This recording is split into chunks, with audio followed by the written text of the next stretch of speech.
Hello friends. Today again we are discussing the next topic that is fishery. आपको मालूम ही होगा fishery के बारे में, क्योंकि इंडिया का बहुत ही बड़ा पोर्शन कोस्टल एरियाज के इंक्लूड करता है। तो यहाँ पर फिशरी बहुत ही इम्पोर्टेंट टॉपिक है एनिमल हस्बेंडरी के लिए। यहाँ पर हम देखेंगे कि फिशरी क्या है फर्स्ट। तो व्हाट इज फिशरी? फिशरी एक ऐसी इंडस्ट्री है, it is an industry which is generally devoted to mainly catching, processing and selling of fishes, shellfish और एक्वेटिक एनिमल्स, राइट, जो कि ज़्यादातर एडिबल होते हैं वो एनिमल्स को भी इंक्लूड किया जाता है फिशरीज के अंदर। तो यहाँ पर हम डेफिनेशन देख लेते हैं। सबसे पहले industry devoted to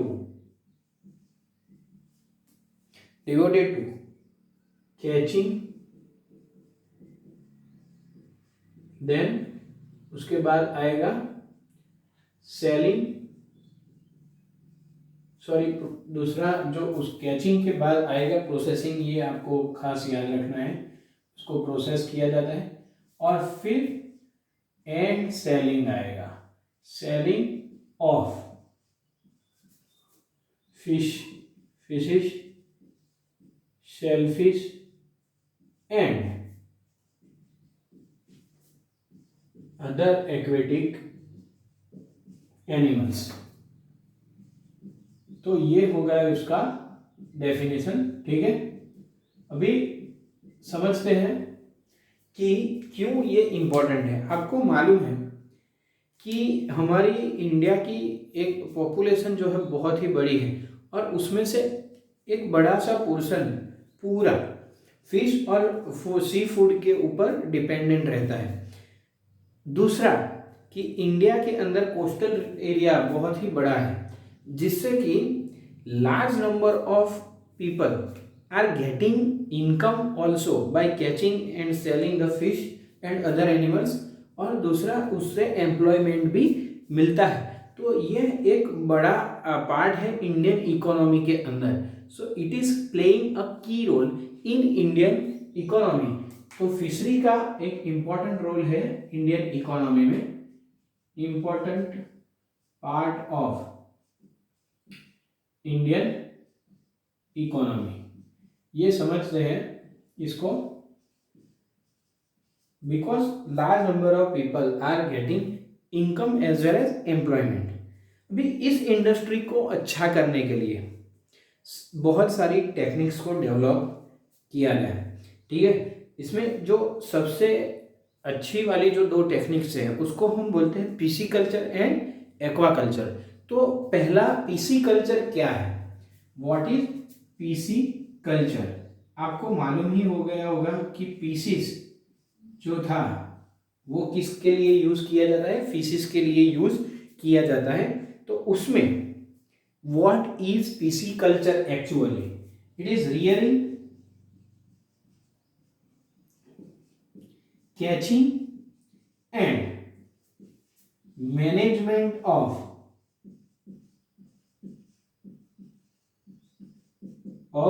fishes.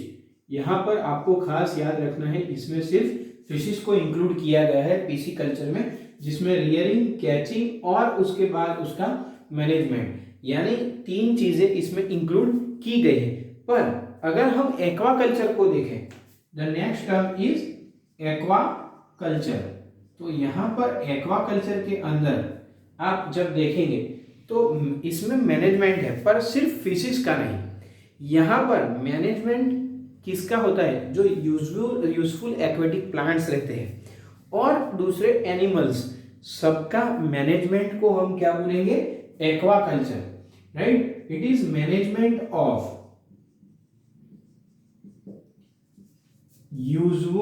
Useful plants and animals.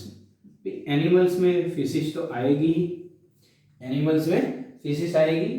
तो यहां पर फिशेस, फिर क्रैब्स, प्रॉन्स, ये सब सी फूड में आते हैं, प्रॉन्स, उसके बाद edible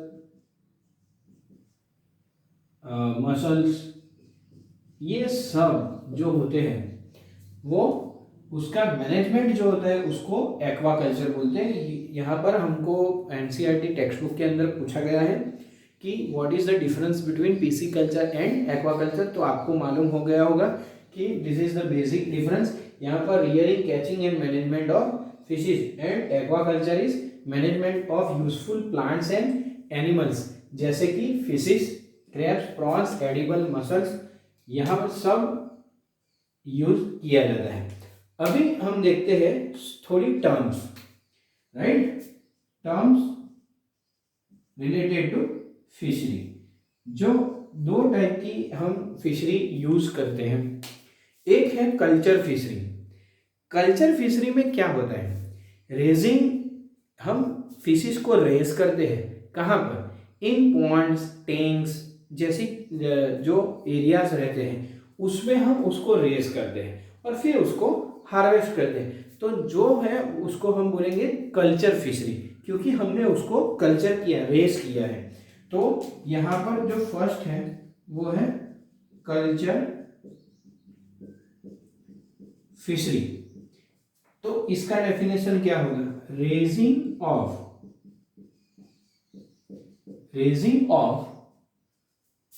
fishes in Pond's and tanks. तो ऐसी जगह पर अगर हम इसको रेस करके उसके बाद हार्वेस्टिंग करते हैं तो उसको बोलेंगे कल्चर फिशरी। और दूसरा है कैप्चर फिशरी, राइट। ये जो है इसमें हम रेज नहीं करते हैं, सिर्फ इसको कैच करते हैं। तो जो मैनेजमेंट होता है, management of catching the fish, right, management of catching the fish without raising, यहाँ पर आपको रेज नहीं करना है, इसको हम बोलेंगे कैप्चर फिशरी। तो ये होगा management of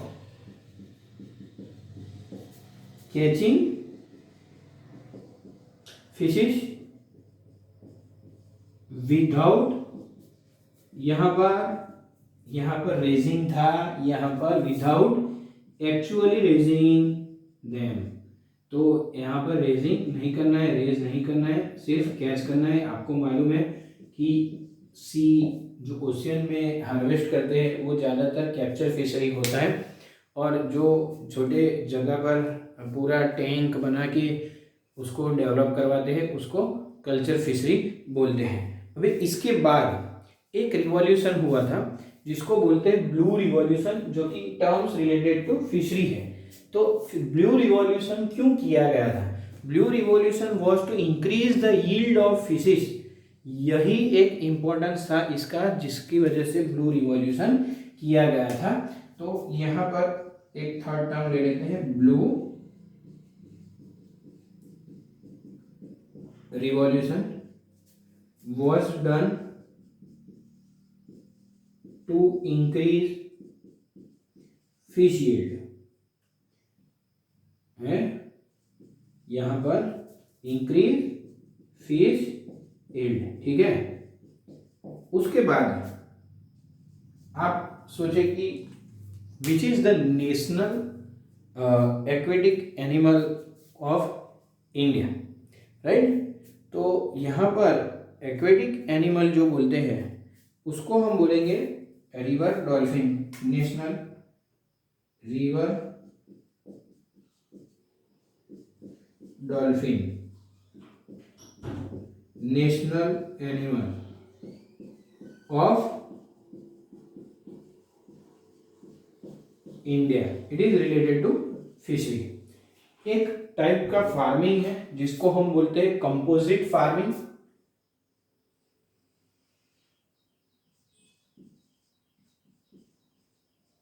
the type of farming is referred as composite farming.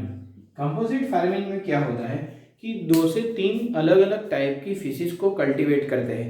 इसलिए कल्टीवेट करते हैं क्योंकि एक कि सब टाइप का फूड का यूटिलाइजेशन हो सके, और दूसरा utilization of different types of food, और उनके बीच कंपटीशन भी कम हो, इससे ग्रोथ अच्छा रहेगा। अगर एक ही टाइप की फिशेस हम रखेंगे तो वो एक ही टाइप के फूड पर कॉन्सेंट्रेट करेगी और कंपटीशन बढ़ जाएगा। पर कंपोजिट और मिक्स फार्मिंग में क्या होता है कि 2 से 3 टाइप की फिशेस को वो कल्टीवेट करते हैं, जिससे कि प्रॉपर यूटिलाइजेशन भी हो फूड का और कंपटीशन भी रिड्यूस हो। तो इसको बोलेंगे हम कंपोजिट फार्मिंग। तो cultivation of 2 to 3 types of fishes raising, इसका 2 से 3 टाइप के फिशेस का एक साथ रेजिंग करते हैं। क्यों? To better utilization of food and reduction in competition.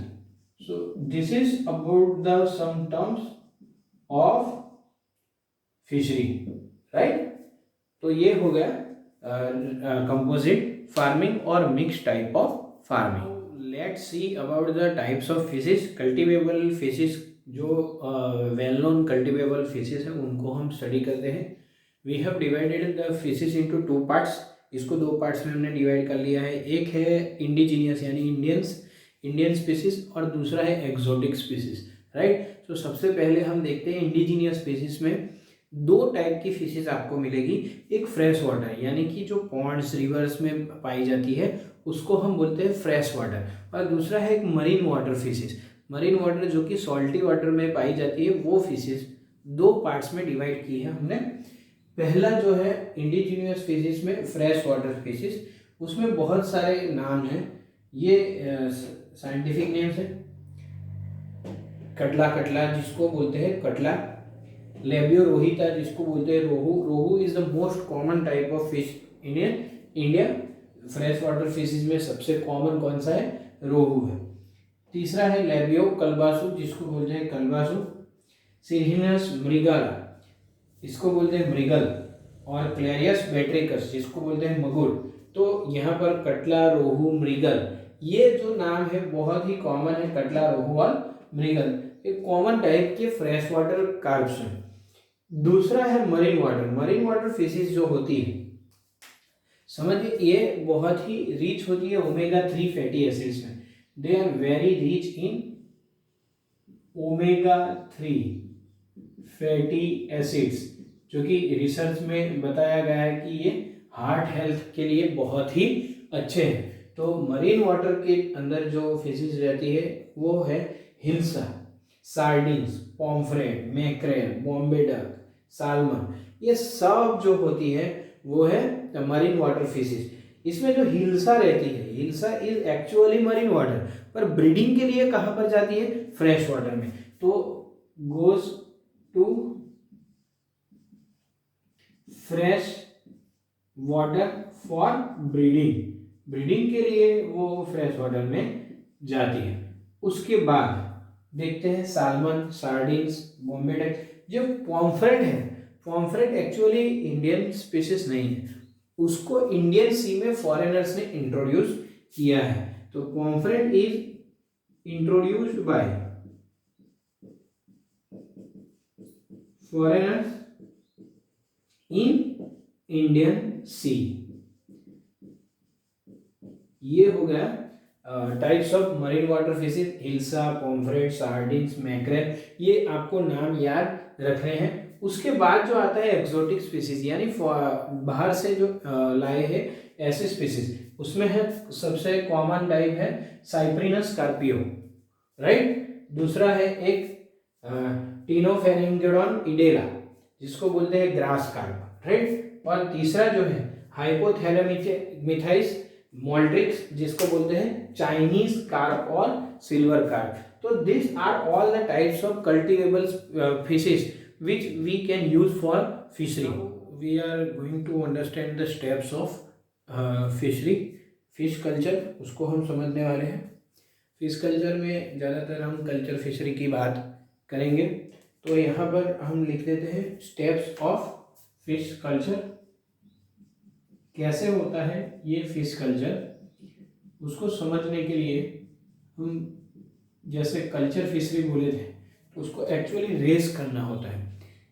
ठीक है, रेस करने के लिए बहुत सारे पॉन्ड्स की ज़रूरत है। छोटे छोटे पॉन्ड्स होते हैं, ब्रीडिंग पॉन्ड होता है, उसके बाद होता है हैचरी, हैचरी के बाद होता है नर्सरी पॉन्ड, उसके बाद होता है रेजिंग पॉन्ड्स और उसके बाद आता है स्टॉकिंग पॉन्ड्स। तो हमें बहुत सारे पॉन्ड्स की ज़रूरत पड़ती है। सबसे पहले जब ब्रीडिंग करना होता है तो हम एक सुपीरियर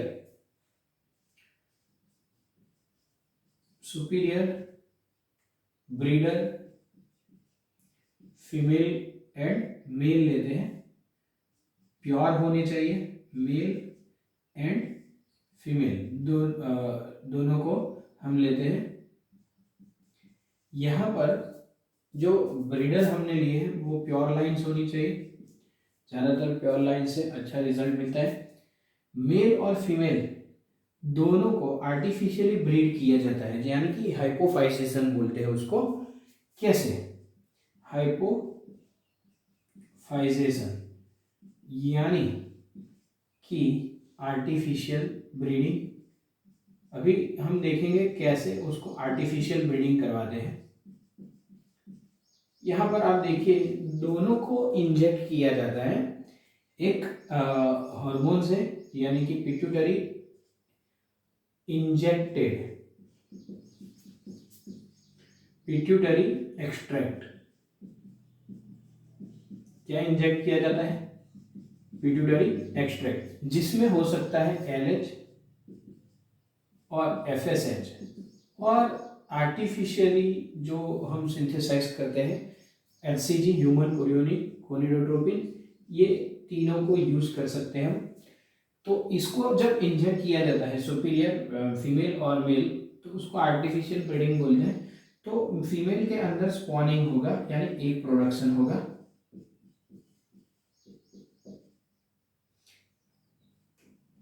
स्पॉनिंग, और मेल विल रिलीज मिल्ट, जिसके अंदर क्या होगा? स्पर्म्स होंगे, राइट, जिसके अंदर स्पर्म रहेंगे। और स्पॉनिंग जब करेंगे तो स्पॉनिंग के अंदर क्या होगा? Egg production. This will take place approximately 3 to 6 hours इसका टाइम लगेगा। जैसे स्पॉनिंग और उसमें कितना 3 to 6 आवर्स का टाइम लगेगा। फिर देखते हैं इन दोनों का, ये जो है इनको ट्रांसफर किया जाता है हैचरी के अंदर। जो पहले तो इनका फर्टिलाइजेशन होता है, ये फर्टिलाइजेशन यहां पर हो गया, राइट। तो ये जो पूरा प्रोसेस होता है कहां पर होता है? It is taking place in breeding pond. समझ में आ रहा है आपको कि इसका फर्टिलाइजेशन कहां पर होगा? ब्रीडिंग पॉन्ड के अंदर। उसके बाद ये जो फर्टिलाइज्ड एग्स रहते हैं, फर्टिलाइज्ड एग्स कहां पर ट्रांसफर टू हैचरी, राइट, जिसको हैचरी या फिर हैचिंग पिट्स जो रहते हैं वहां पर उसको ट्रांसफर किया जाता है। 15 से 18 घंटे के अंदर ये एग्स हैच करेंगे और उसमें से जो बनेगा उसको बोलेंगे हैचलिंग्स या फिर set fry, right. So in 15 to 18 hours, in 15 to 18 hours, right, eggs are hatched and develops sac fry or hatchlings. Now these hatchlings are transferred to another pond. ये पूरा हैचरी में प्रोसेस हुआ, अभी इसको transfer किया जाता है दूसरे एक पॉन्ड के अंदर, राइट। तो इसको ट्रांसफर करते हैं, ट्रांसफर टू कौन से पॉन्ड में आएगा? तो यहाँ पर जो अभी तो बहुत ही छोटे हैं सैक फ्राई और हैचलिंग्स को, बहुत ही स्मॉल कंडीशन है, जुवेनाइल भी है, तो उसको नर्सरी पॉन्ड्स में डाला जाता है। नर्सरी पॉन्ड्स के अंदर अब उनको फीड किया जाता है, राइट। फीड क्या होता है? Feeded by phytoplanktons and zooplankton as well as, ये प्रोटिस्ट है। Phytoplanktons and zooplanktons are protist. Phytoplanktons वो है सिंपलेस्ट टाइप ऑफ, जो हम प्लांट्स बोलते हैं, जो फोटोसिंथेसिस कर सकते हैं, यूग्लेना, वो सब आते हैं इसमें। तो ये उनको फीड किया जाता है। यहाँ पर आर्टिफिशियल फीड भी यूज कर सकते हैं, एंड आर्टिफिशियल फीड भी आप यूज कर सकते हैं। इसके बाद ये जो हैचलिंग्स है आर डेवलप इनटू फ्राई। ये क्या हो जाएगा? अभी फ्राई बन जाएगा, इसको हम बोलेंगे fry. Develop after feeding, they develop into fry. अभी ये जो फ्राई बना है उसको अभी हम आगे ट्रांसफर करेंगे, राइट। यहाँ पर जो पॉन्ड था वो नर्सरी पॉन्ड था, ये आप समझिए। यहाँ पर जो पॉन्ड था वो ब्रीडिंग पॉन्ड था, यहाँ पर हैचरी था, पिट्स होते हैं। नर्सरी पॉन्ड से इनको ट्रांसफर किया जाता है, दे आर ट्रांसफर्ड टू, कहाँ पर किया जाता है? नेक्स्ट पॉन्ड को बोलेंगे हम रेजिंग पॉन्ड्स और रियरिंग पॉन्ड्स। रेजिंग पॉन्ड्स और rearing ponds. Now basically this is about raising है, तो इनकी साइज 15 से 20 सेंटीमीटर लॉन्ग हो जाएगी, और यहाँ पर जो बोलेंगे इसको फिंगरलिंग बोलेंगे, right. Okay, so this is called as fingerling, right. Okay, so यहाँ पर जो प्रोसेस होता है इसको हम बोलेंगे थिनिंग। क्या बोलेंगे? इसको थिनिंग बोलेंगे, राइट। ओके, सो बेसिकली यहाँ पर जो फ्राई होती है वो develop into fry as well as they convert itself into fingerling, right. So यहाँ पर फिंगरलिंग को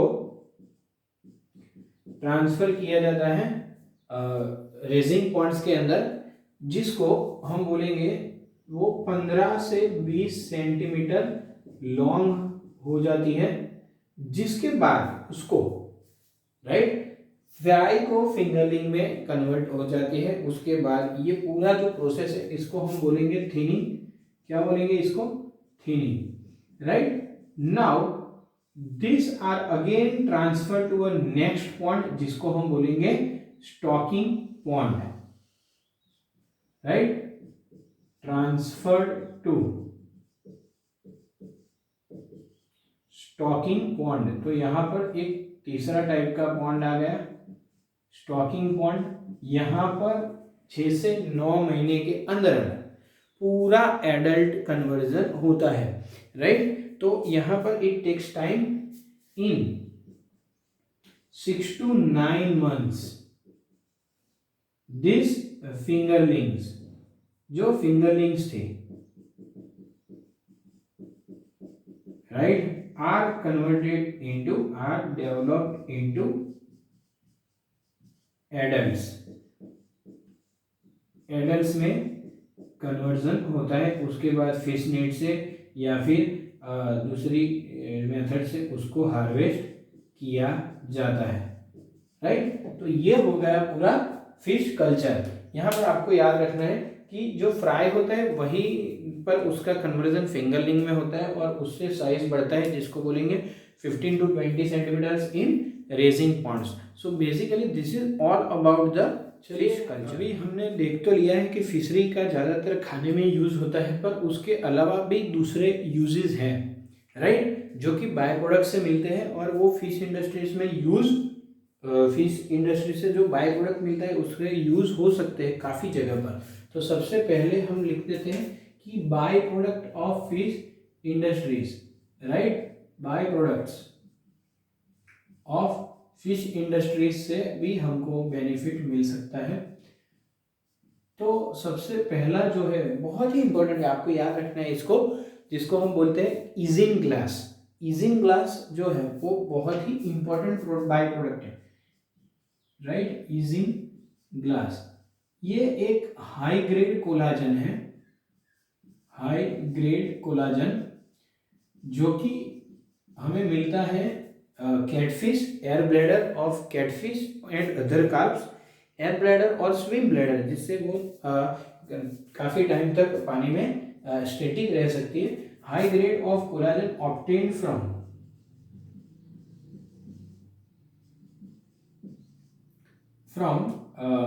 air bladder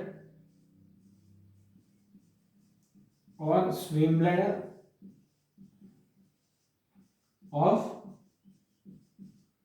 catfish and carps. ये समझिए इसको कि इससे क्या यूज होने वाला है। और बेस्ट क्वालिटी का इजिंग ग्लास हमको रशिया में मिलता है। याद रखना है आपको, इसका जो यूज है, यूज बेस्ट क्वालिटी आपको कहां पर मिलेगा, रशिया के अंदर। And use to clarify wine, wine का क्लैरिफिकेशन में इसका बहुत यूज होता है। तो ये एक हो गया। दूसरा जो है वो है फिश ऑयल। आपको मालूम है हम बहुत ही उसका यूज करते हैं फिश ऑयल का, राइट। फिश ऑयल दो टाइप के हैं, ड्राई आपको मिलेंगे साल्मन और हेरिंग फिश में से,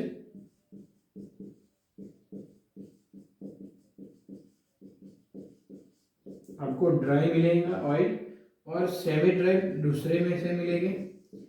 अदर कार्ब्स में से आपको सेमी ड्राई ऑयल मिलता है। क्यों इसको यूज करना चाहिए, क्योंकि इसमें बहुत ही अच्छा विटामिन सोर्स रहता है। Vitamin A, D, E and C, ये 4 टाइप के विटामिन इसमें बहुत ही अच्छी क्वांटिटी में पाए जाते हैं। तो इसका भी यूज लोग करते हैं। जो थर्ड है वो है fish protein, right. Fish proteins का यूज ज्यादातर आपको आइसक्रीम बनाने में, इन प्रिपरेशन ऑफ आइसक्रीम्स, उसके बाद वार्निशेस, टेक्सटाइल वार्निशेस, टेक्सटाइल्स, ये सब जगह पर यूज होता रहता है। पेपर, कॉस्मेटिक्स दूसरी भी ऐसी जगह है जहां पर इसको यूज करते हैं, paper and cosmetics. Now the fourth one is fish floor. बहुत ही इंपॉर्टेंट है ये। Fish floor is easily digestible, यानी कि इसका डाइजेशन बहुत ही इजी है, easily digestible and high nutritive value. इसका दूसरा एक बेनिफिट है हाई न्यूट्रिटिव वैल्यू। समझिए ये दोनों चीजें एक इन्फेंट को यूज हो सकती है। इन्फेंट के अंदर गिवन टू इन्फेंट, क्यों, क्योंकि डाइजेस्ट इजीली हो जाता है। Given to infants, right. Infants को इसलिए दिया जाता है जो 6 महीने से थोड़े बड़े हो उनको यूज किया जाता है। ये बहुत ही छोटे बच्चों को नहीं, पर 6 महीने जो जिनके हो चुके हैं इन्फेंट के, उसको दिया जा सकता है। इसमें क्या हो सकता है, फिश फ्लोर से न्यूट्रिटिव वैल्यू, क्यों, डाइजेशन तो अच्छा होगा, पर इसमें एक बहुत ही इंपॉर्टेंट कंपाउंड है डीएच। डीएच यानी डोकोजा हेक्सोनोइक एसिड, राइट। और ये जो है डोकोजा हेक्सोनोइक एसिड, इससे ब्रेन फंक्शनिंग बहुत ही अच्छा होता है, एसेंशियल फॉर ब्रेन फंक्शनिंग। तो बच्चे का ब्रेन का डेवलपमेंट भी होगा, essential for brain functioning, right. तो यहाँ पर एक और भी है बाय प्रोडक्ट जिसको बोलते हैं फिश वेस्ट।